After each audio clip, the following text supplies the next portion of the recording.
কম সময়ে স্বাস্থ্যকর রেসিপি, বানাতেও ঝামেলা কম, খেতেও দারুণ লাগে আর একদম ঘরে থাকা অল্প উপকরণেই তৈরি করা যায়। তো এই রেসিপির জন্য আমি দুটো ছোট সাইজের কাঁচা আলু নিয়েছি। গ্রেটারের মাঝারি দিকটাতে গ্রেট করে 2-3 বার জল পাল্টে ভালো করে ধুয়ে নিয়েছি। এইবার কড়াইয়ে দিয়ে দিলাম 1 কাপ জল। হাফ কাপে করে দুবারে 1 কাপ জল দিলাম। পরিমাণ মতো লবণ, একটু চিলি ফ্লেক্স, কারি পাতা কুচি আর গ্রেট করা কাঁচা আলু দিয়ে কিছুক্ষণ ফুটিয়ে দিয়ে দিলাম হাফ কাপ সুজি। নাড়াচাড়া করে এইরকম একটা মণ্ড মতো তৈরি করে নামিয়ে ওটাকে একটু ঠান্ডা করে ওর থেকে অল্প অল্প পরিমাণে নিয়ে এইভাবে ছোট ছোট করে টিফিনগুলো বানিয়ে নিলাম।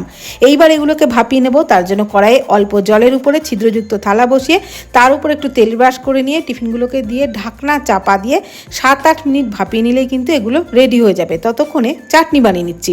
একটা মিক্সির জারেতে টমেটো, রসুন, একটু আদা, কাঁচা লঙ্কা, কয়েকটা কারি পাতা, বিট লবণ আর অল্প চিনি, সামান্য একটু তেঁতুল, অল্প জল দিয়ে সমস্ত কিছু ব্লেন্ড করে নিলাম। এইবার একটা তড়কা, তার জন্য ফ্রাইং প্যানে সামান্য সাদা তেলে গোটা জিরে, কালো সর্ষে আর অল্প কাশ্মীরি লঙ্কার গুঁড়ো দিয়ে লো ফ্লেমে নাড়াচাড়া করে চাটনিটাকে ঢেলে দিলাম। তো একটু ফুটিয়ে চাটনিটাকে নামিয়ে নিলাম। আর এদিকে কিন্তু টিফিনগুলো একদম রেডি হয়ে গেছিলো।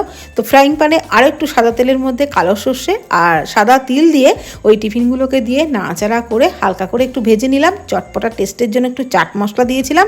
ব্যাস, তৈরি হয়ে গেল স্বাস্থ্যকর টিফিন রেসিপি।